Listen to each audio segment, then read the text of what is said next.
Hi, it's Stephen here from Sound Divination Wave, and this is day 5 of the February daily draws. So as we close out the weekend and approach a new week, let's see what kind of message we're going to get. And I'll be taking the first card from the Tarot of the Abyss, followed by an oracle card from the Goddesses, Gods and Guardians Oracle deck. So let's choose our first card and get the reading underway.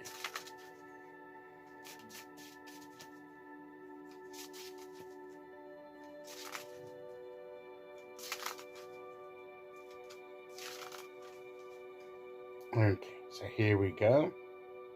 And today we will go there.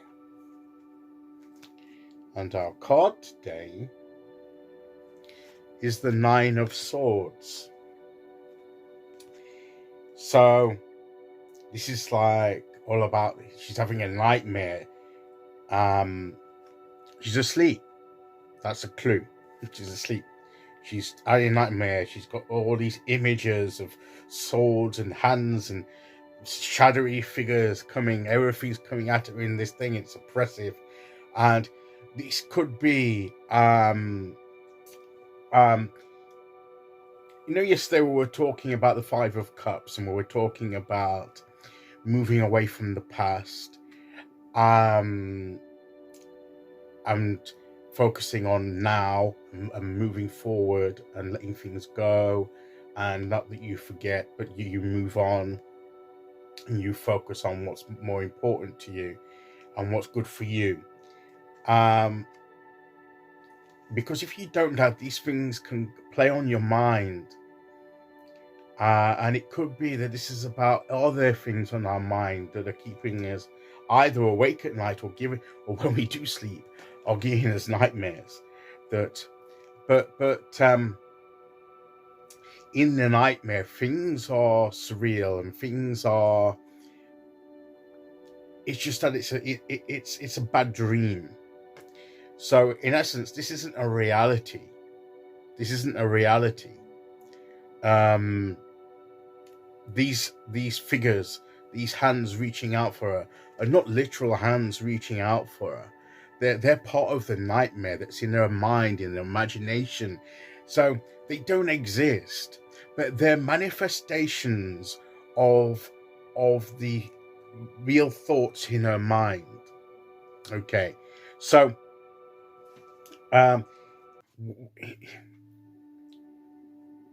we do have legitimate thoughts and anxieties in our heads, in our minds, about things. If we're worrying about things, if we've got fears, if we're worrying about where we are at the moment, things we've got to deal with, things that are lying ahead that we believe are lying ahead.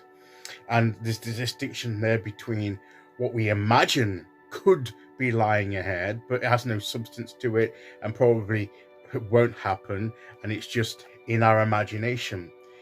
But there could be some things that we do have legitimate concerns over. We do have perhaps concerns where we may have bills to pay and we're wondering where the money's coming from, or something like that. I mean, that exists.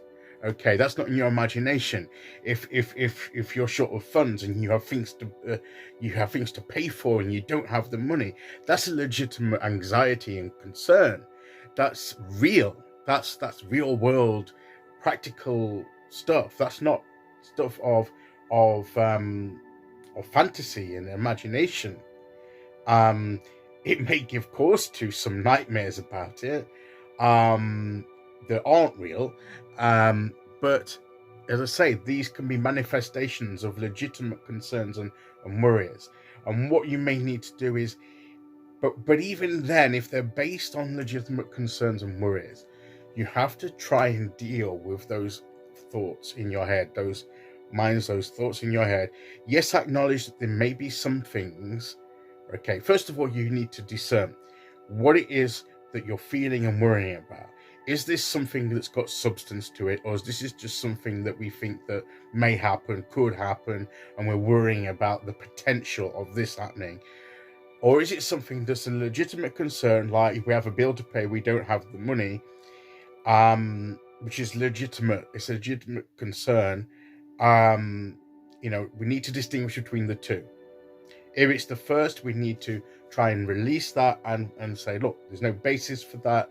I'm going to focus on the reality of the situation and not what and stop imagining the worst case scenario and all these things that haven't happened yet and have no signs of actually happening yet. But in a situation where there is something, then we need to work through it.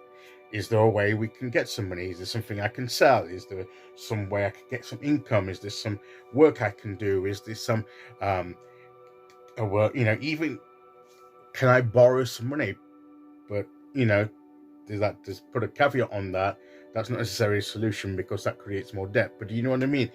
But this, I haven't got time to go into all that. But there are things that you can think about to do, positive ways that you could deal with it and work through.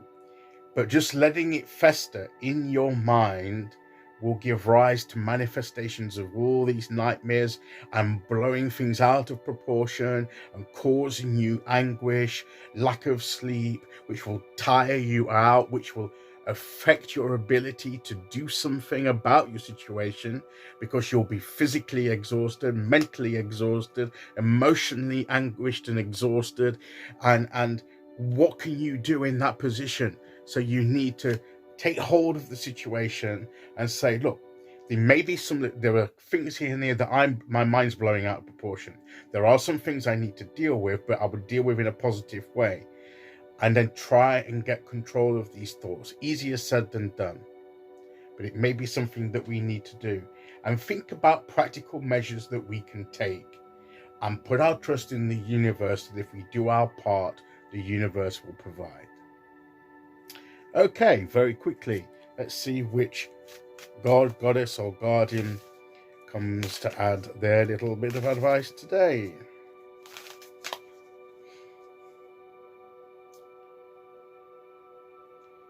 Here you go.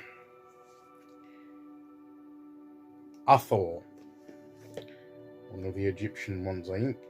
And this is soul family. Share your concerns with your soul family. We've been talking about the importance of relationships and good relationships, people that you can trust. Share your worries and concerns. Sometimes that can alleviate some of the pressure by you voicing it and saying things and getting somebody else's objective opinion on it.